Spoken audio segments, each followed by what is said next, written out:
There have been reports that Russia is now negotiating back on using the dollar. You remember that Russia is one of these union of called the BRICS nations that includes China, Brazil, South Africa, Russia itself, and even India and other nations that they wanted to do this thing coming up with one common currency to fight back the dollar dominance. In this case, you realize that Russia apparently, when it went to war with Ukraine, there were a lot of sanctions, especially on its monetary systems and of course transactions. So they cannot, you can't do the normal banking transfers with in Russia, including Visa cards. These were not operational in Russia.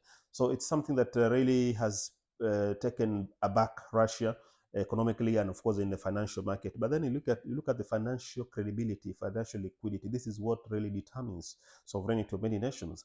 As much as we have the BRICS, as much as you have the union, as much as you have the the inflation and the economy, but it is a matter of liquidity that really determines how countries really operate and how they enact their powers in the globe or in the international areas. So this is one way that, of course, Russia has now seen it possible. Of course, we also realize when Putin met with Trump, he tried to negotiate some of these, and now it's being seen evidently that Russia is trying to get back to the use of dollar. Dollar being the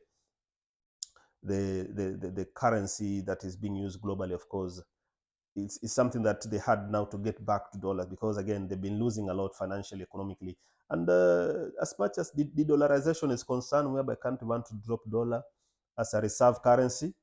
So you realize that over 58% of the world dollar is being used as a reserve currency for many countries.